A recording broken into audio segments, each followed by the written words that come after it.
Welcome sa Cloudy Movie Recap. Ang pelikulang ikukwento natin ngayon ay ang Valiant, Across the Desert. Halina't simulan na natin. Nagsisimula ang pelikula noong 1944 sa panahon ng ikalawang digmaang pandaigdig. Makikita natin ang grupo ng mga English homing pigeon na nasa isang misyon upang maghatid ng mahalagang mensahe, ngunit bigla silang inatake ng mga German Falcon. Nahulog sa tubig ang unang dalawang kalapati, at pagkatapos ay hinarap ng leader ng mga Falcon ang kanilang commander at pinatay ito. Pagkatapos ng pangyayari, isang sundalong kalapati ang pumunta kay Gutsy, ang leader ng Royal Homing Pigeon Service o RHPS. Ipinaalam niya rito na lahat ng kalapati sa misyon ay namatay at walang nakabalik. Nagulat si Gutsy at nagtanong kung paano nangyari iyon gayong kabilang sila sa pinakamahuhusay niyang ibon.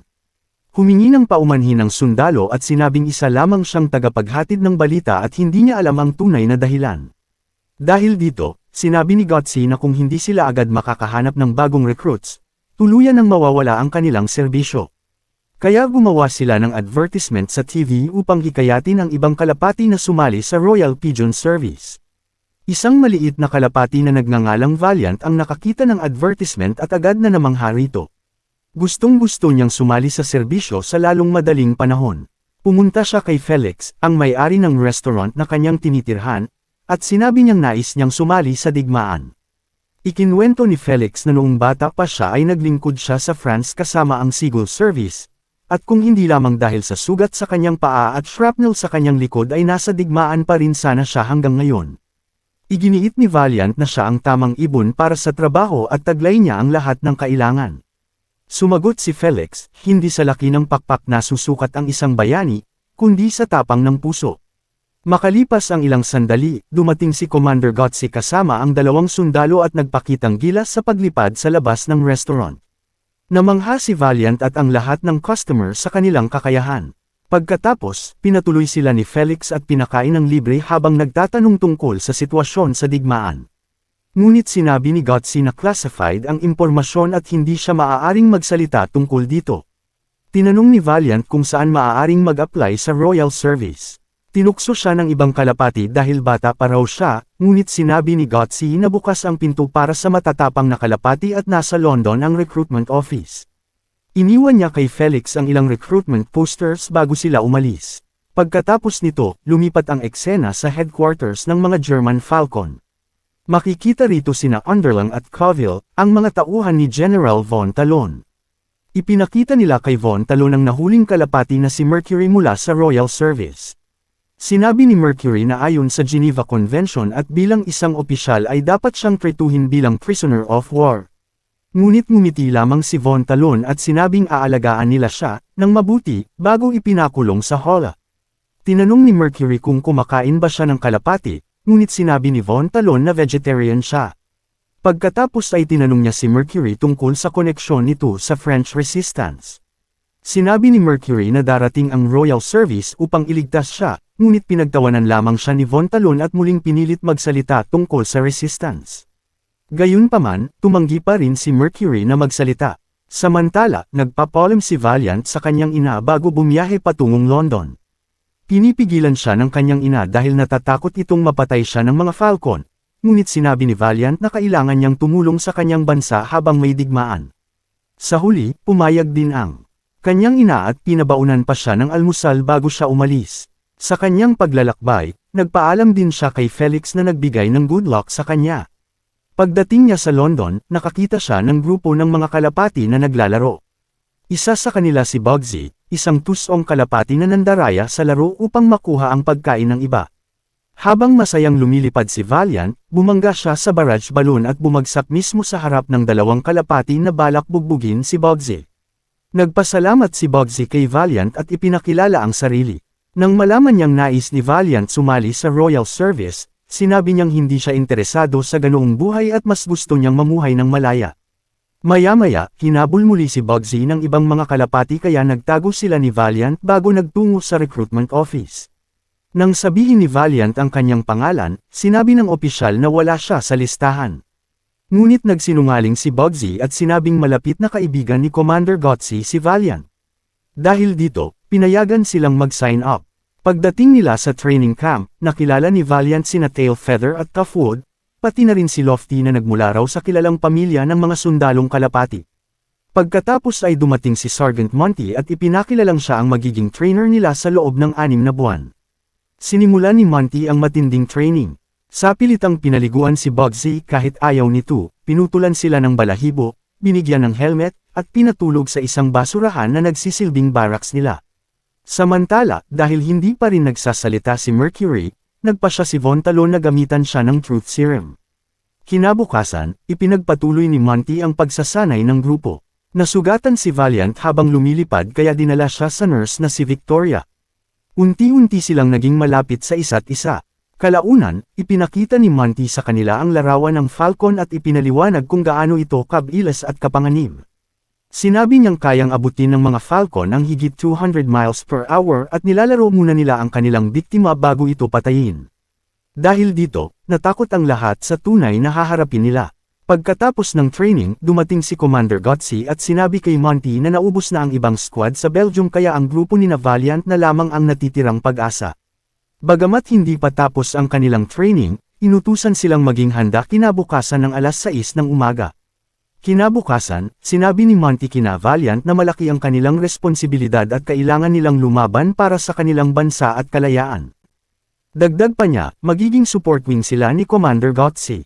Dumating si Gutsy at ipinaliwanag na ang mensaheng kukunin nila ay napakadelikado at maaaring makaapekto sa magiging takbo ng digmaan. Hindi pa raw sila kailanman naghatid ng mensaheng ganoon kahalaga. Pagkatapos silang batiin ng good luck, umalis na siya. Kinagabihan, kinabahan si Bugsy at nagdesisyong tumakas. Nahuli siya ni Valiant at tinanong kung saan siya pupunta. Sinabi ni Bugsy na babalik siya sa syudad. Sinabi ni Valiant na sinisira niya ang kanilang team, ngunit wala itong pakialam at iginiit na hindi naman talaga siya naging bahagi ng grupo dahil sarili lang niya ang iniisip niya.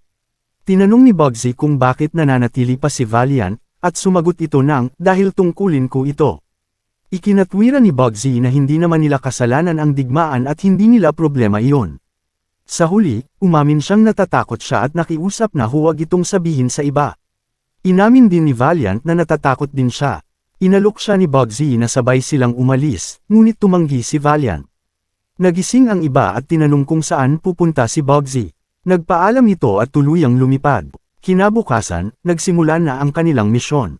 Ipinaliwanag ni Gutsy na kailangan nilang pumunta sa likod ng enemy lines, makipagkita sa French resistance upang kunin ang mensahe, at pagkatapos ay ibalik ito sa opisyal sa kanilang base. Sumakay sila sa eroplano, ngunit sa huling sandali ay bumalik si Bugsy at sumakay rin. Tinanong siya ni Valiant kung bakit siya bumalik, at sinabi nitong iyon ang unang tamang bagay na ginawa niya sa buong buhay niya. Samantala, nagsimulang magsalita ng walang tigil si Mercury matapos tamaan ng Truth Serum at hindi sinasadyang mabunyag ang lokasyon ng resistance. Dahil dito, pinatakpan ni Von Talon ang hola upang patahimikin siya ngayong nakuha na nila ang impormasyon. Pagdating ni Valiant sa France, naghanda silang tumalon mula sa eroplano. Nagliliyab ang kalangitan dahil sa anti-aircraft fire at mga eroplanong nagpapalitan ng missile. Habang nagpaparashoot pababa, nasabit ang parachute ni Gutsy.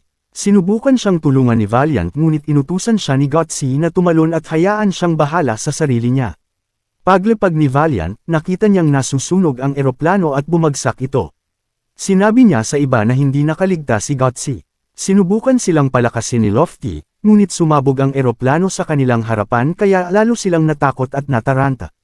Pinakalma sila ni Valiant at sinabing kailangan nilang mag-isip ng plano at humanap ng ligtas na lugar. Nagtungo sila sa isang tso at nakarinig ng ingay sa loob. Pagpasok nila, sinalubong sila ng 2 daga. Isa rito si Charles de Gaulle na nagsabing kabilang siya sa French Resistance at alam niyang mula sila sa Royal Service. Ipinakilala rin niya ang kasama niyang si Rollo, isang eksperto sa sabotage. Dinala sila ni Charles sa kanilang tagwan habang sina Underlang at Coville ay lumilipad sa itaas at naghahanap sa kanila. Gumamit sila ng sewer pipe upang makatawid ng hindi napapansin. Binuhat ni Tailfeather at ng iba si Charles at Rollo habang lumilipad papunta sa hideout, ngunit nakita sila ng mga Falcon at hinabol. Naghagis si Rollo ng mga posporo upang pigilan ang mga Falcon habang isang Falcon naman ang dumampot kay Charles. Tinamaan ito ni Tailfeather at bumangga sa poste ng ilaw. Sa wakas ay nakapasok sila sa hideout at naibigay ni Charles ang mensahe. Nang tanungin kung sino ang magdadala nito, si Bugsy ang nagboluntaryo. Habang naghahanap sila ng paraan upang makatakas, naalala ni Tough ang kanyang ideya at nagpasya silang dumaan sa chimney. Lumabas ang lahat at hinabol ng mga Falcon ang grupo habang mabilis namang nakatakas sina Bugsy at Valiant. Ngunit muli silang hinabol ni Underlang. Habang naglalaban sila, nahulog si Valiant sa matinik na halaman habang si Bugsy naman ay natalo at nahuli ni Underlang. Dinala siya nito sa headquarters ni Von Talon kasama ang mensahe. Nang makita ni Von Talon ang mensahe, iniutos niyang kainin si Bugsy. Ngunit mabilis na nagsinungaling si Bugsy na matagal na siyang hindi naliligo at may sakit siya kaya baka mahawa sila kapag kinain siya. Dahil dito, ipinakulong na lamang siya katabi ni Mercury. Samantala, sinisisi ni Valiant ang sarili sa nangyari kay Bugsy. Biglang dumating sina Gutsy at ang iba. Ipinaliwanag ni Gutsy na nakaligtas siya kahit hindi bumukas ang kanyang parachute. Halos kainin siya ng mga lobo ngunit nakatakas siya. Nang malaman niyang nasa headquarters ng mga Falcon ang mensahe at si Bugsy, sinabi niyang masyadong mahirap ang misyon dahil punong-puno ng Falcon ang lugar at halos imposibleng makapasok doon. Ngunit sinabi ni Valiant na kaya niyang gawin mag-isa. Tinanggal ni Valiant ang kanyang helmet at kagamitan at pilit na sumiksik sa maliit na vent ng kanyan hanggang makapasok siya sa loob. Natagpuan niya si Bugsy at nakita rin ang kahon na may mensahe. Laking gulat niya nang makita niyang may mga stuffed pigeon sa tabi nito. Muntik na siyang mahuli ni Underlang at Coville kaya nagpanggap siyang stuffed pigeon hanggang makaalis sila. Pagkatapos, kinuha niya ang mensahe at nilunok ito upang walang makakita. Sinubukan niyang buksan ang hola ni Bugsy ngunit wala siyang susi. Sinabihan siya ni Bugsy na umalis na dahil nasa kanya na ang mensahe, ngunit tumanggi si Valiant na iwan siya. Hinanap niya ang susi at kahit muntik nang mahuli ay nagawa niyang makuha ito at palayain sina Bugsy at Mercury. Matapos makatakas, muling nagsama-sama ang grupo. Tinanong ni Gutsy kung nasaan ang mensahe at sinabi ni Valiant na nasa tiyan niya ito. Agad silang lumipad ng buong bilis upang may hatid ito habang hinahabol sila nina Underlang at Coville. Nagkaroon ng matinding habulan sa himpapawid. Inutusan ni Gutsy ang grupo na pigilan ang mga Falcon habang si Valiant ay magpapatuloy sa paghahatid ng mensahe. Sa huli, si Von Talon mismo ang humabol kay Valiant.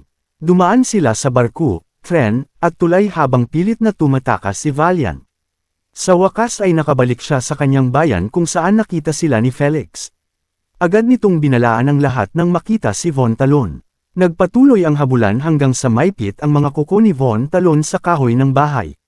Tinulungan si Valiant ng kanyang ina, ni Felix, at ng ibang mga kalapati sa pamamagitan ng pagbato at pagbangga kay Von Talon. Pagkatapos ay pinaandar ni Valiant ang water wheel ng bahay at nalimbat si Von Talon sa isang kadena. Nagdiwang ang lahat habang mabilis namang dinala ni Valiant ang mensahe sa opisyal ng base. Pagkaabot niya rito, bumagsak siya sa sobrang pagod. Sa wakas, nakarating ang mensahe sa British General at nabago nito ang plano sa digmaan. Dahil sa kanilang kabayanihan, ginawaran ng medalya sina Valiant at ang kanyang buong squad. Sa pagtatapos ng pelikula, ipinakita na maraming hayop ang tumulong at nagligtas ng libo-libong buhay noong ikalawang digmaang pandaigdig. Kabilang sa mga ginawaran ng tunay na medalya ay 32 kalapati, 18 aso, 3 kabayo, at 1 pusa.